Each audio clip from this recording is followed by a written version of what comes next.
B is for Beep by Revel Romp. Beep. The mare's hoof stopped on the spot and her eyes dove for the ground. Beep. Her pinpoint violet eyes locked onto a thick metal disc on the ground just off to her side.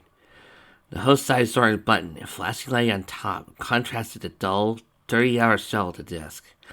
The mare's forelegs swung with a whistle and slapped the disc clear across the dirty landscape, right into the door of an old wooden building on its last legs. Beep! The mare tossed herself into a roll, coming into a low rest upon a cold dumpster that reeked of 200 years of ruined garbage and whatever else wastelanders thought it was wise to toss into an otherwise abandoned trash pile.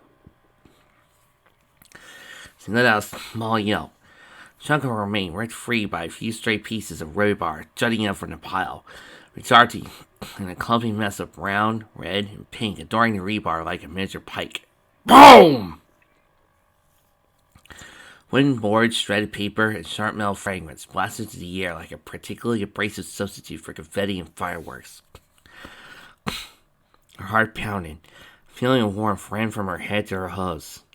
A smirk whirred and swayed into the mare's face as she pushed herself upright again. A whistle pierced the air. The mare stole a skyward glance.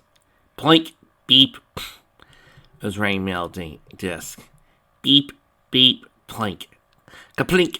Beep! Beep! Beep! It was raining lots of metal disc. Her smirk melted. Boom! The mare stared upwards, frozen in place. The mere second that her eyes were fixed on the sky was more than enough time for the first metal disc to hit the ground in front of her. It exploded, sending her sailing into the air and peppering her flank with shrapnel. Her bread and butter cutie mark was ripped to shreds as she hit the ground. She spiraled across the broken asphalt, coming to a stop on half of her hooves. Kaplink! Beep! She batted the metal disc that had fallen in front of her face, striking wildly as it went bouncing away. The mare pushed herself to her hooves, scrambling to race away from the rain of death. She gritted her teeth, pain racing up and down her back leg. She looked forward, pace heavy and weak. But a pace nonetheless. She had to get away from this place. Anywhere but here, she thought as she moved on. The mare zigged and zagged from building to building, the clinking sounds of falling metal discs meeting her ears. Every building she approached resulted in more beeping and explosions, resulting in a chain reaction that set each director ablaze. Anything that had been worth scavenging inside them was certainly gone. Elsewhere, along a dilapidated stretch of road, a lone sprite bot bobbed in place. Below the floating robot lay the campsite. Strewn about the camp like pony soup was the decaying body of a mare, complete with green pepper fluff, pink and brown meaty bits, white bone crackers, topped with a heaping having of sanguine broth. Next to the soup lay a patched-together salad bag, a strange complement to the macabre dish.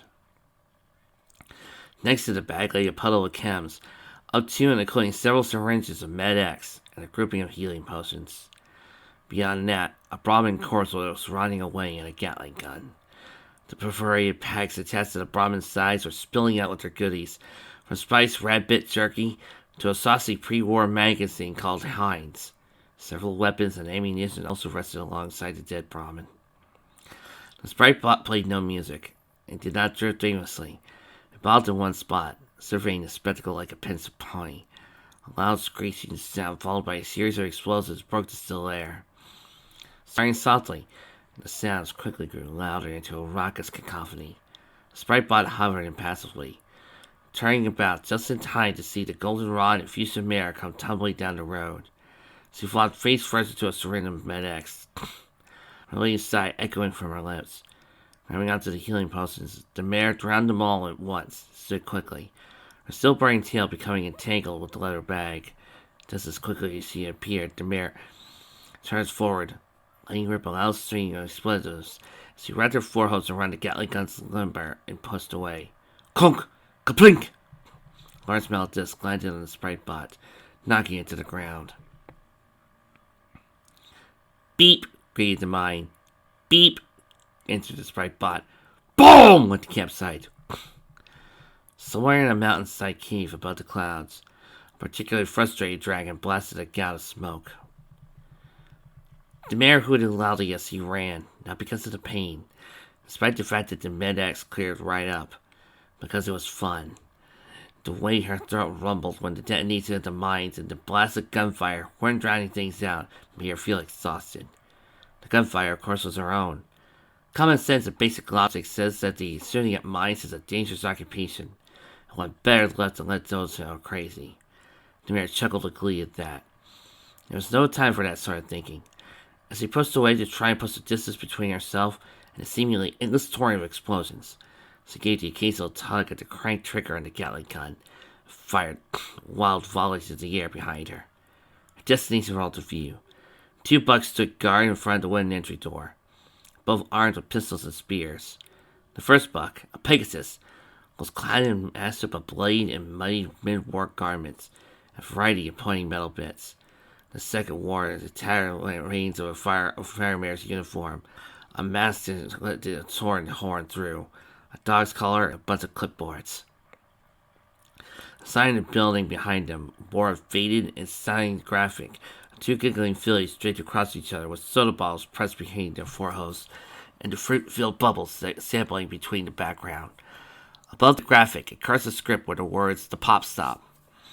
Graffiti crawled in the empty space, depicting exaggerated versions of the two ponies, with gigantic rumps enjoying what was certainly not pop. Skulls and broken bones were pasted against the sign in a six-pointed star. When the rolling harbingers of bullet holes and explosions drew near, the two bucks gave each other a brief glance before raising their weapons. The unicorn waved a four-legged gun, greeting the mayor with a shadow stream of expletives. The Pegasus was no more kind in his words, demanding to know what happened to Butterchurn. To drive home his point, he gave a warning shot with his pistol. The bullet ricocheted in the frame of the Gatling gun and pierced right between the clipboards to the unicorn's partner's foreleg. He fell, letting loose a further string of expletives that would mark even the most foul-mouthed sailors cringed. Mayor didn't care, ramming the Gatling gun through the door. "Spablik!" A metal disc slammed against the Pegasus' head. He flung it with a wing at the other guard. The pitch hit the clipboards, knocking them hard against the bullet wound. Beep! There was a brief, one-sided game of hot potato with the landmine between the downed, bleeding buck and the buck with wings. Lasted only one round of exchange before the Pegasus kicked the unicorn onto his back, spread his wings, and flew up out of the blast range. Donk! The Pegasus squawked, ramming face first into a shower of metal. He collapsed to the ground in a heap, wishing only briefly that he had taken that firemare's helmet. Beep! The door slammed open on the other side, knocking both rears and a newly amassed collection of mines about. Unpleasant-looking ponies poured out through the door, showing wild to stir up the mood. Only one newcomer, a heavily scarred griffin cub, spied the blinking mines. He flew back into the building, abandoning the rowdy mob. Boom! The mayor dropped the Gatling gun to the ground with a clatter and shoved her way past the bar. She flew up the stairs like a bat-out Tartarus and made a beeline for her room. She kicked open the door, was bored to name breadcrumbs and graffiti, slammed the door shut. I realized this was a horrible idea. Bzz, boop, bzz. A robot bumped into the mayor's forehead. It looked like a sprite bot, but there, desaturated. The white silhouette of a rearing stallion out of corn took the spot where there would be typically a Republican comb and ministry brandings. A wine white and print beneath read, "On-the-go delivery tone, receipts candidate," followed by the smaller alphanumeric nonsense. A metal portal on the bottom of the bot slid its doors opening, depositing a metal disc right on the nose of breadcrumbs. Her eyes widened as her tail fisted stone burned, leaving only ash. Beep! The mine activated. The orange land top began blinking. Breadcrumbs shook the mine out, then buried herself in a pile of mattresses, pillows, guns, magazines, and everything else within host reach. Beep!